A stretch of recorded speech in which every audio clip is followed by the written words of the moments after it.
औषध घेऊन कंटाळलात का? आजच जवळच्या डॉक्टर लोहिया ॲक्युपंक्चर उपचार केंद्राला भेट द्या. ऑपरेशन टाळणारी विना औषध आणि दुष्परिणाम रहित ट्रीटमेंट. गुडघेदुखी, कंबरदुखी, मानदुखी, स्लीप डिस्क, स्पॉन्डिलायसिस, लकवा, संधिवात, मधुमेहाचे दुष्परिणाम, ॲलर्जी, जुनाट सर्दी, पाळीचे विकार, लठ्ठपणा, डिप्रेशन आणि यासारख्या अनेक रोगांवर मात करा. डॉक्टर लोहिया ॲक्युपंक्चर उपचार केंद्र, Ayodhya tower, station road, Dabholkar corner, Kolhapur. मला निवडणुका हरायला आवडत नाही, पण राणेंच्या समोर राणे जिंकत असतील तर नो प्रॉब्लेम, असं म्हणत मंत्री नितेश राणेंनी कणकवली नगरपंचायत निवडणुकीची आठवण करून दिली.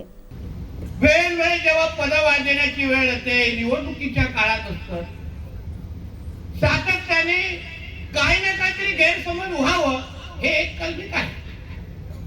आणि ते पाहिल्यानंतर असं वाटतं आता तर पुढे 4 वर्ष तर निवडणुकाच नाही, आता काय चर्चा करणं किंवा काही गोष्टी करण्यासाठी तसं आम्हाला मोकळी काही 4 वर्ष आहे. म्हणून मी एक तुम्हाला विश्वास देतो, एका बाजूला सिंधुदुर्गचा विकास सन्मान्य राणे साहेबांच्या नेतृत्वात, दिनेश साहेबांच्या नेतृत्वात, आमच्या केसरकर साहेबांच्या नेतृत्वात निश्चित पद्धतीने होणार. पण काही लोकांबरोबर 4 वर्षामध्ये हिशोब पण चुकते होणार, हे आवर्जून या निमित्ताने मी सांगेन, आवर्जून सांग. कणकवलीच्या नगरपालिकेच्या निमित्ताने मला तसं निवडणूक हरायला बिलकुल आवडत नाही, मी हरत पण नाही. पण कणकवलीचा निकाल लागल्यानंतर काही वेळ दुःख झालं, पण त्यानंतर एक बरं वाटलं की माझा पराभव झाला असला तरी तो निलेश राणेंच्या बरोबरच्या समोर झाला, मला काही प्रॉब्लेम नाही. शेवटी राणेच्या समोर राणे जिंकत असतील तर काय प्रॉब्लेम आहे त्याला.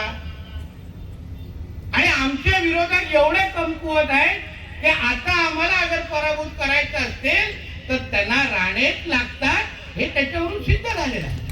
हे सिद्ध, ते स्वतःच्या ताकदीने जिंकूच शकत नाही. आणि मग त्याचंही आम्हाला लोकांना काही वाईट वाटलं नाही. म्हणून आम्ही सगळ्या जणांनी ठरवलं की नाही, आता या लोकांना संधी द्यायची नाही, फार वळवळ करणार. म्हणून आम्हाला काही विरोधकांचा विषय नाही, पण आमच्यातले काही 4-5 आता आमचे दत्ता सामंत साहेब नेहमी महाभारत रामायण करतात, तसं आमच्या इथे असे 4-5 विशिष्ट पद्धतीचे शकुनी मामा प्रत्येक तालुक्यामध्ये आहे, तयार आहे, पळी आहे, एकदम टीम आहे पुरी शकुनी मामांची. एक गेला तर दुसरा आला तर तिसरा, सगळे एकच्या मागे 3-4 आहे. आणि ते त्यांचं सतत तेच काम आहे. आणि म्हणून या निमित्ताने मी सांगेन की यापुढे आपला सिंधुदुर्ग जिल्हा हा कुठल्याही बाबतीमध्ये कधी कमी पडणार नाही, हा विश्वास तुम्हाला मी आजच्या निमित्ताने मी देणार आहे.